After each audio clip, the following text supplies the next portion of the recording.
The Lord be with you. And with your spirit. A reading from the Holy Gospel according to Luke. Glory to you, O Lord. Jesus was teaching in a synagogue on the Sabbath, and a woman was there for 18 years, had been crippled by a spirit. She was bent over, completely incapable of standing erect.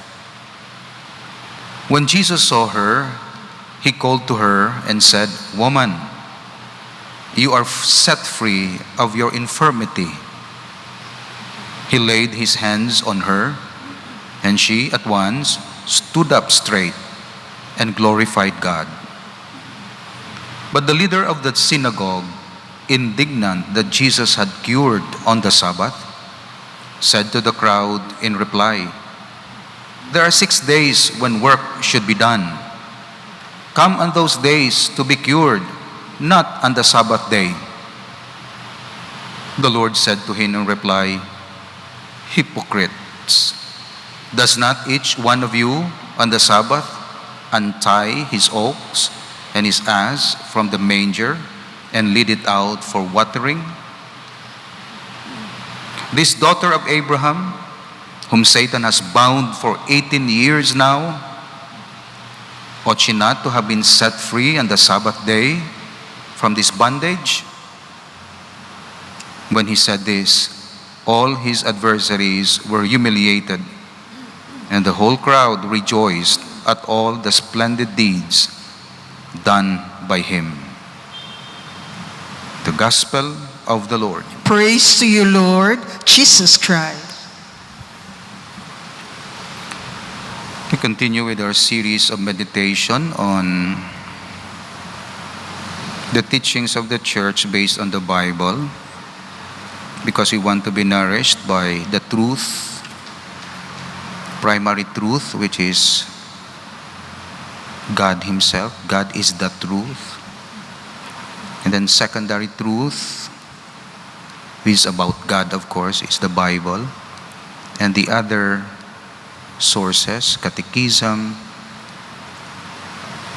but not all sources are equal in terms of reliability, in terms of authority.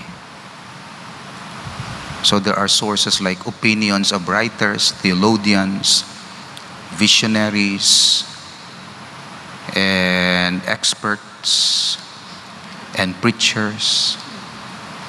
Do not take them immediately as the teaching of the church. Be careful. That's why we have to have the catechism of the Catholic Church. Kay posible ang preacher, iya opinion ang iya ginahambal. Iya experience, testimony. Okay ang testimony. Okay ang witnessing, pero hindi paggamitan ng absolute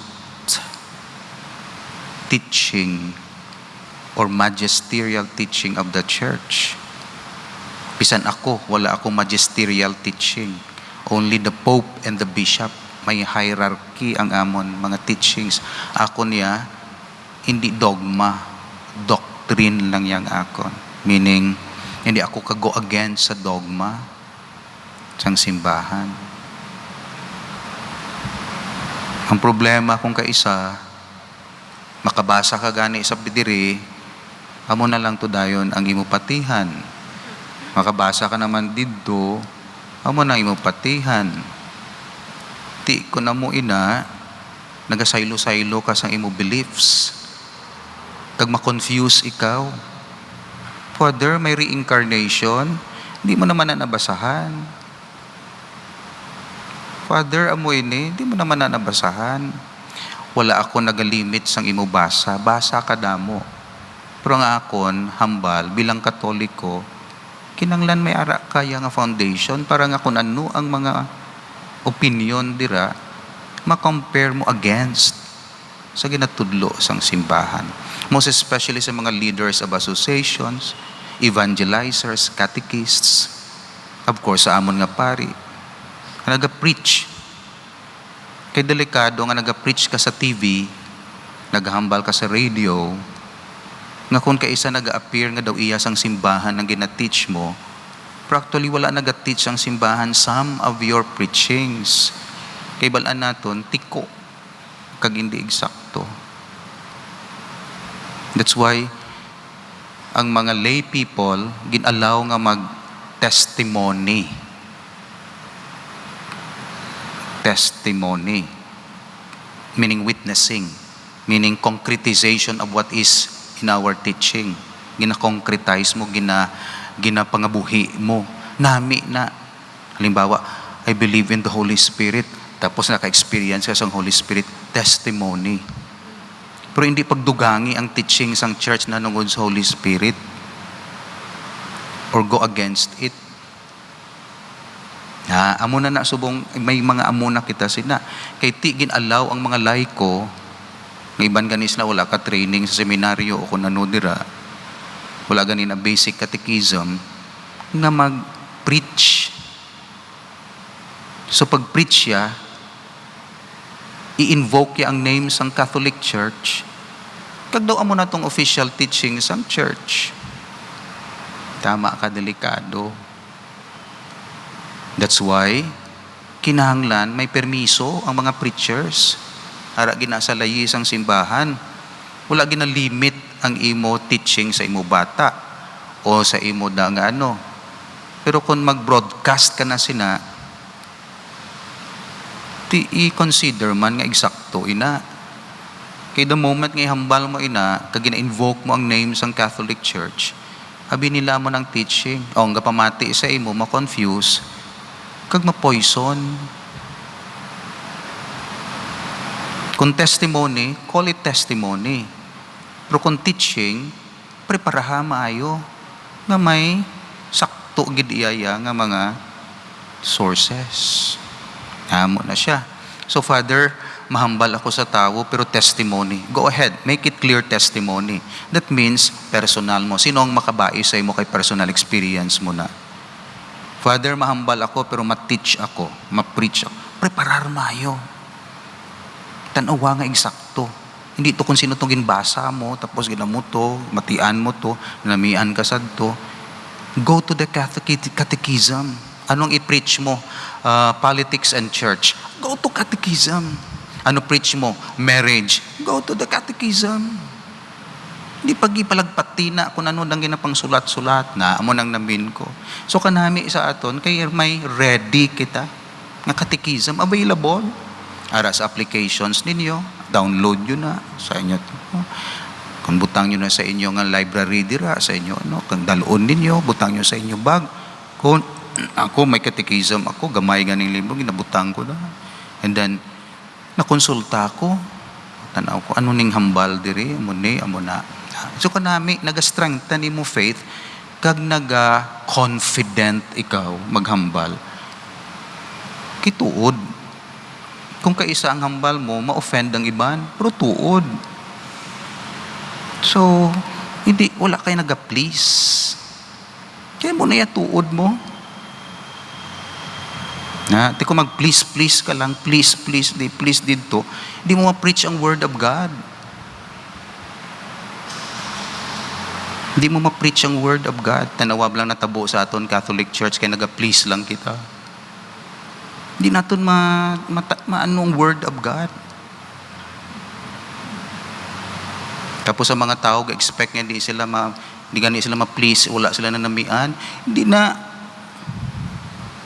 Kung gusto mo ma-please, tanaw ka to sini. Dito ang entertainment. Hindi na diya entertainment. It's submission to the word of God. So amo na, i-change nato ng culture sang mga Katoliko. They come to the church to be entertained, to be pleased, to be affirmed all the time. Hypocrites, hambal ni Christ. Hypocrites. So do not be afraid. Basta cleansing power sang word, do not be afraid. Mga kabataan na hadlok magpaligo, natugnawan na Pero balaan naton kung paliguan naton sila, mahibi sila, kahit hindi sila komportable sa paligo, tugnawan sila. Pero para na sa kayo mo kaayuhan, amo man ang word of God, hindi ka kusa komportable. Pero para na sa imo kaayuhan, para sa imo, para sa akon. Kag kung makita mo ang catechism, ma-accept mo. May total picture ka mo nga. Stage lang ni ang cleansing, purification. Sunod sini illumination. Sunod sini union. Stage lang ni. Cleansing lang niya sang word of God. Expect, kung seryosohon mang word of God, hindi na dayon enlightenment. Purification ina. Wala ka dayon gabunlaw sang bayo mo, kag plansahon mo dayon, kundi tinluan mo anay. Pero kung tinlo gani, nami na siya, tinlo na siya. Huwag mo ginasuksok nga higko. Pag sulod mo diri, higko na nga daan. Tapos plansahon ta lang, malakat ka, higko naman. Tinluan ta di. Amo na ang namin sang word of God. Meditation. Tinluan anay. Wala na nag-stop sa tinlo. Kaya kung tinlo na naya, plansahon na kag ginami na. The same sa word of God. Lain-lain ang level naton. May iban magsulod diri, purification pa lang siya, stage. Pag iban pagsulod niya, illumination na ya. Kaya na-purify na siya to a certain degree. Ang iban iya, pagsulod nila di, taas-taas lang ila spirituality, union na ya. Union na. Union with God. May freedom na sila mag-communion, mag-union with God. Ang problema sa Katoliko, sa masami, gusto nila union with God without purification. Gusto nila dayon grace. Gusto nila dayon salvation. Gusto nila dayon nami. Pero why siya na-purify? That's false. Gusto nila dayon magpalapit sa Diyos. Pero why sila natinluan? Tinluan anay. Purification anay. Contrition anay. Sorrow for sins. Batuna. Of course, kung nabansin na kamo, kaangay isang iban diri, nakita ako to a certain degree, tungod sa ilang mga pains, difficulties, obedience to the Lord. Hara na sila sa illumination. Kita nyo may mga wisdom. Ang iban sa inyo diri, nagapadala sa akon sang text, may mga wisdom. Wisdom of God. Thank you very much. Mga wisdom. Ga-meditate sa word kag wisdom. Illuminated.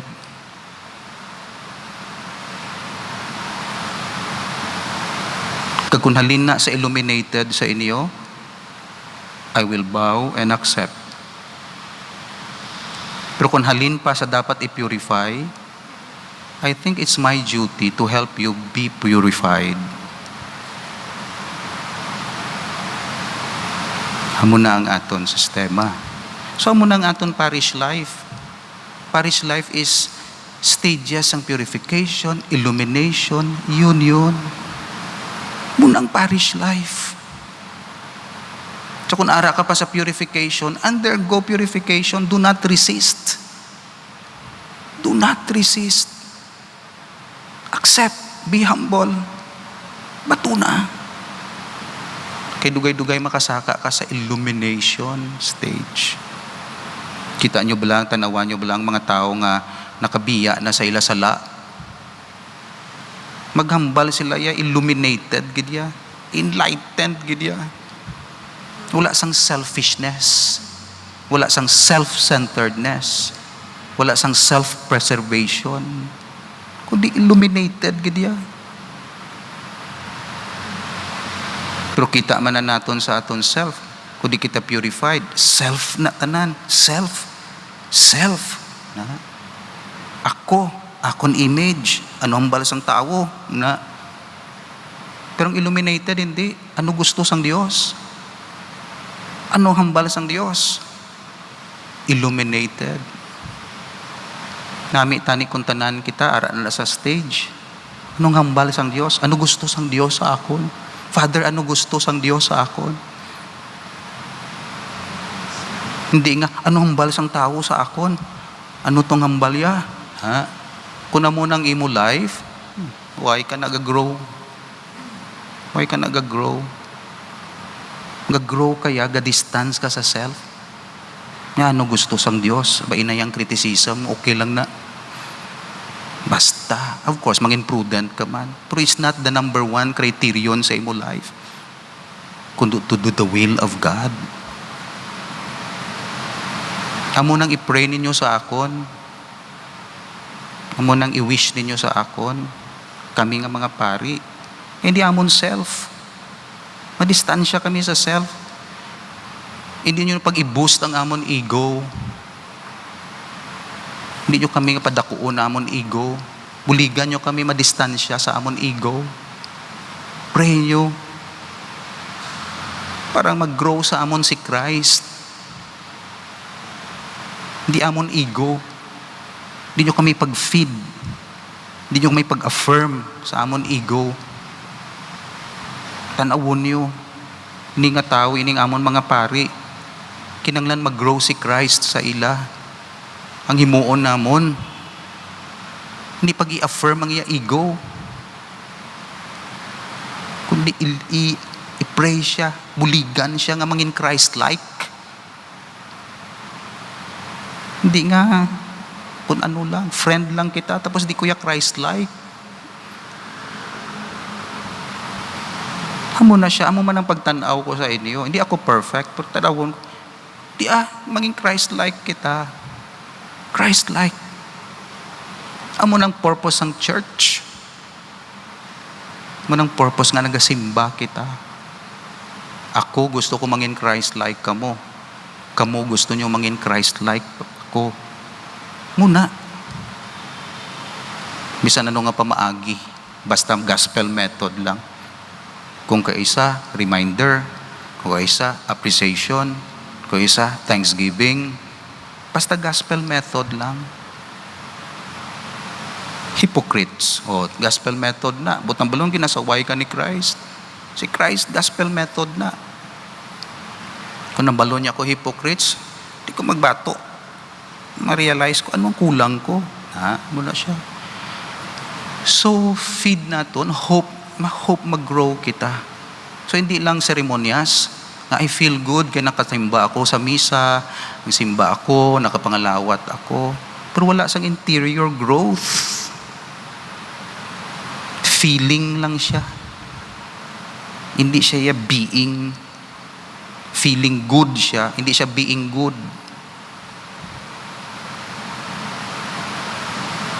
Feeling mo lang good.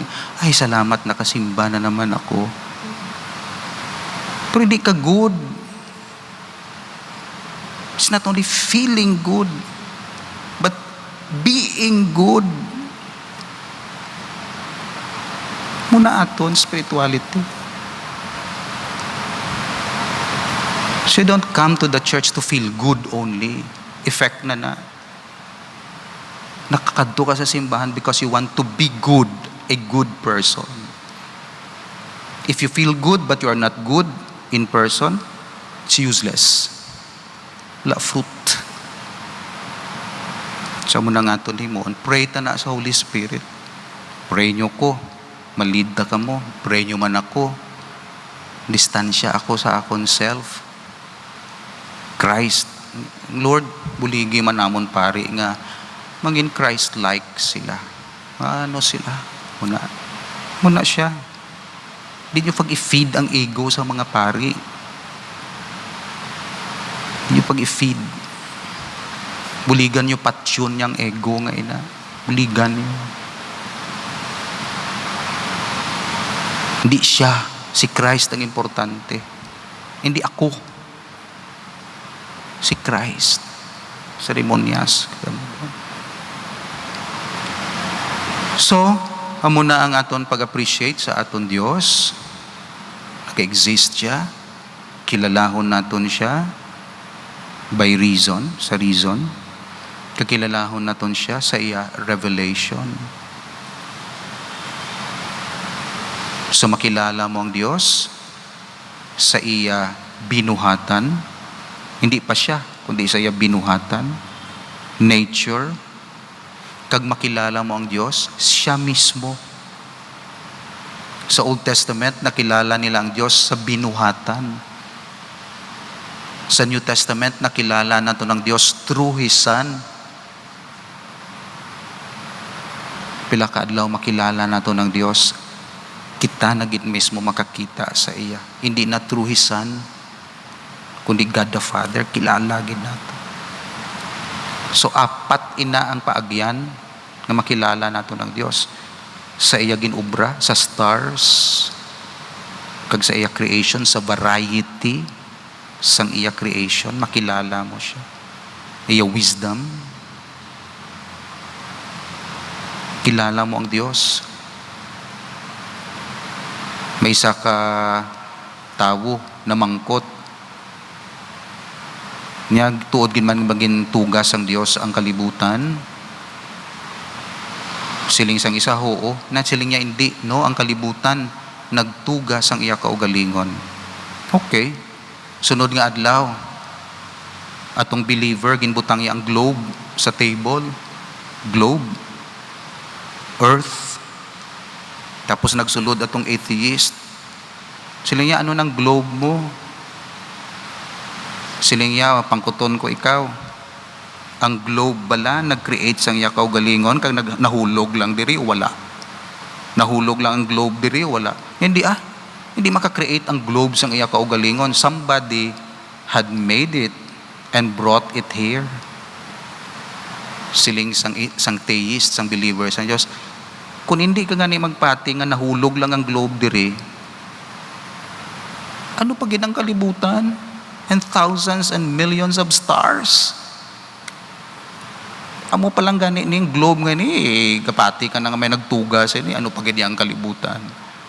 Kag dito yan na-realize, tuod, may nagtuga sang kalibutan because the world did not create itself.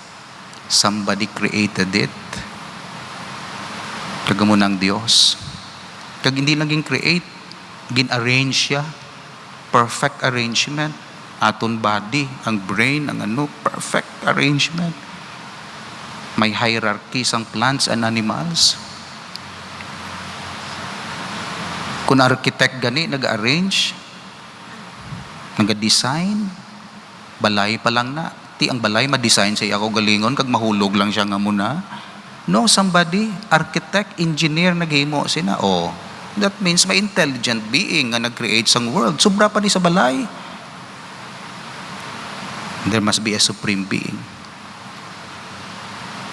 Ti Father din ng Dios, siling diri sa Catechism, ang Dios kaangay sang kalag sa imo lawas. Hindi mo siya makita kalag mo, pero ma-infer mo may kalag. Kay oras nga wala dang kalag mo, mabangkay ka, mapatay ka. So hindi mo makita ang kalag mo, pero once nga ang kalag nga ina magwa na sa lawas, gabangkay siya. That's why may principle of life nga mong soul. Kalibutan body, material body. Hindi mo makita ang Diyos nga muna. Once nga withdraw sang Diyos ang iya presence, madunot kalibutan, tumba. Kaya ang principle of life and order, halin sa Diyos. Daw kaangay sa sang kalag ang principle sang lawas, bisan ano ka beautiful kag may skeleton ka, kung wala da kalag, di ya masustain na life, matumano na, mapudpud na. That's why siling naton, Lord, thank you. Di ka namon makita, pero we know, ikaw nagasustain sang kalibutan. Kaangay nga ang kalag, amo ang nagapabuhi sang amon lawas. Ikaw ang nagapabuhi sang bugos ng kalibutan. Kung kuhaon mong imo ginhawa, arada sa Salmo, kung kuhaon mong imo ginhawa o Ginoo, ang tanan-tanan matunaw. Salamat kay ara ka. In Him we move and we live and move and have our being. Kamo na si Jesus Christ. Logos siyang nagasustain. Hindi makita. Kaangay ngang kalag, hindi makita. Pero siya ang nagapabuhi, kag nagakip sang unity and order, kag ilidya sa fulfillment initanan because of His breath. Ginuhuypan niya sila. And that breath is the breath of God, the Holy Spirit. Amen. May your mercy, we beseech you, O Lord, be with your people who cry to you, so that what they seek at your promptings they may obtain by your ready generosity. Through Christ our Lord. Amen.